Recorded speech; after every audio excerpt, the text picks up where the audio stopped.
All right. What up, ladies and gentlemen? Welcome back to another edition of the 5D Club, where we review, react, discuss, deep dive, and do a whole bunch of other things related to some of our favorite TV shows, movies, etc. On today's episode, we have episode 3 of Solo Level. At the start of this episode, we get to see Jin-Ho get absolutely flabbergasted by the summons that Jinwoo has now in his arsenal. And we see that they are able to finally complete their 19th dungeon as far as being able to apply for a Guild's Master's license. And we see Jin-Ho and Jinwoo kind of out at dinner, drinking and celebrating their achievement. And Jin-Ho kind of starts to tell Jinwoo that, he's got all these family problems. I mean, he's already talked about this in the past, but he kind of comes out and says that, his brother really hasn't acted like a brother to him ever before. And he really would appreciate it if he could treat Jinwoo like his older brother. And, I think we're starting to see a little bit of character progression in Jinwoo where he has started to kind of start to accept the people around him a little bit more. And yeah, Jinwoo agrees to act like his older brother, and Jinho is very pleased with that. After their discussion, we enter a new area, a new time. We're kind of presented with a face that seems familiar to us, but we don't know who it is. In my mind, I was like, is that an older Jinwoo? Like, is this some kind of like time travel-y, timey-wimey stuff going on here? Um, and we hear English voices, and this man, um, tries to calm them and say like, "Hey, listen, I'm not here to hurt you guys. I'm just trying to get out of here." And we see that this man has kind of been trapped in a gate for the past 10 years.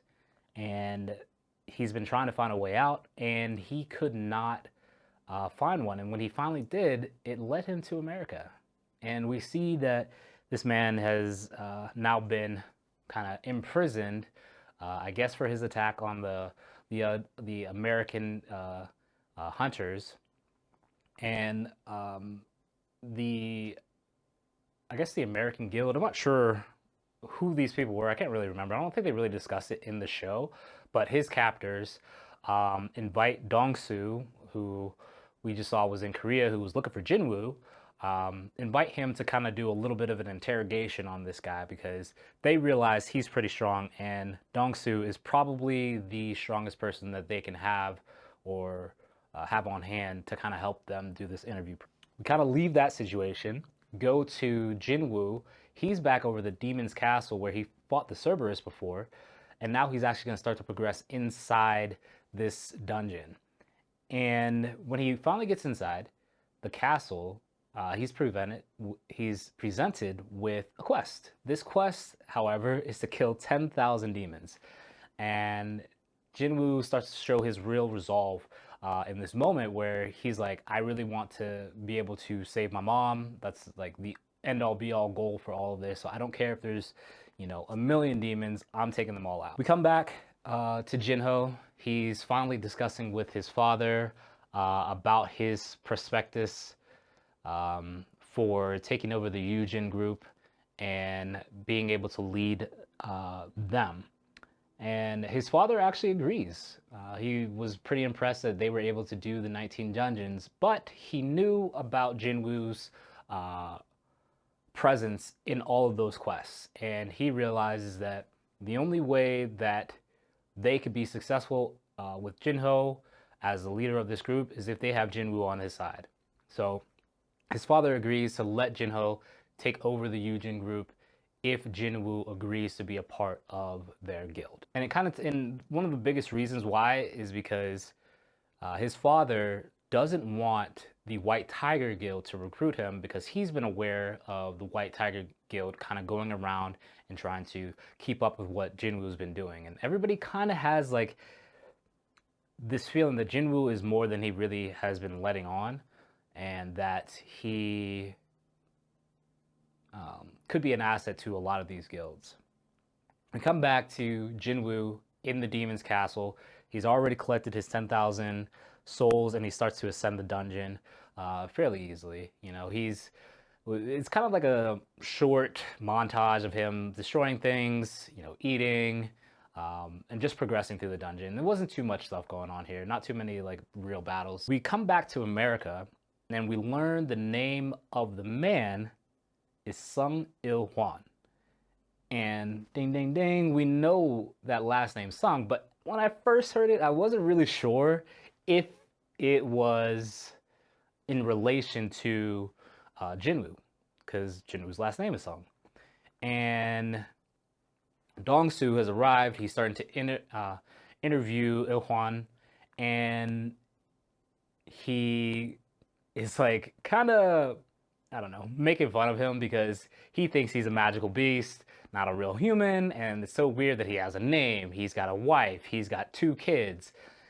And when he heard his last name, he asked him, does your son have a name? And I guess because he heard the last name, he was like, this might actually be this dude's dad. And he says, Jinwoo. And like most of us were thinking, yes, it is his dad. And this piques Dong-su's interest because he thought that in the Red Gate, Jinwoo was gonna die. We know that it doesn't happen, but he feels like, you know, this is kind of like a way for him to kind of get back at Dong-suk for dying in the dungeon that Jinwoo was in. So he starts to antagonize Jinwoo's father, and Il-hwan basically says, like, you know, you're gonna regret it if you mess with my family. And all hell breaks out. Basically, we have a battling of the minds like I wanted to have with Yunho in the other episode, but we see that with we don't really see it. It just happens. Dong-su and Il-hwan, and Dong-su gets his excuse me. He gets his face pushed in, and he's beaten badly by Il-hwan, and basically the entire landscape has been changed, and a lot of the, you know, luckily there weren't any other casualties in this battle between the two of them. After we see the resolution of their battle, we go back to Jinwoo, who has defeated, I guess, like the second mid boss of the Demon's Castle, and he's finally gotten 2 of the 3 elixirs that he needs to create the elixir of life, or the 2 of the 3 ingredients that he needs to create the elixir of life. And he has to leave, though, reluctantly, because he's already out of supplies, and he needs to go back home because it's been a long time. So yeah, that's kind of where the episode ends. And one of my probably like my favorite parts of this episode, and I kind of didn't mention it, was when Dong-su and Il-hwan are having their interview, their discussion. Il-hwan basically tells him, I guess because he's spent 10 years in the dungeons, like, have you guys figured out anything else about the dungeons, the demons, the gates? Or are you just still fighting them, right? Are you still just collecting resources for them? What have you actually learned? And he lets it be known that there's a great catastrophe that's going to happen, and they need to prepare for it, or at least preemptively shut it down. And Dong-su's not having it because, you know, he kind of scoffs at anything anybody else says because he thinks he's a, you know, he's a shit. And I don't know why I got this crazy feeling that like Jinwoo is either going to A, create this great calamity, or B, he is it. And that's kind of crazy to me that, you know, we could have the main character And I kind of got this feeling before in the other episode where he was talking to Barca about not being human anymore.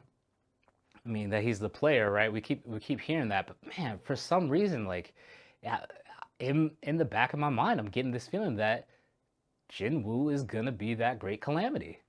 I mean, maybe at the end of the day he's not, and maybe that's just like my theory crafting going off the rails or something like that. But man, that's kind of what I'm feeling. I don't know. You guys let me know. But I think that's it for today's episode. If you guys enjoyed, don't forget to like, follow, subscribe, do all that good stuff, and leave a comment down below what your guys' thoughts are. And yeah, catch you guys next time. Peace.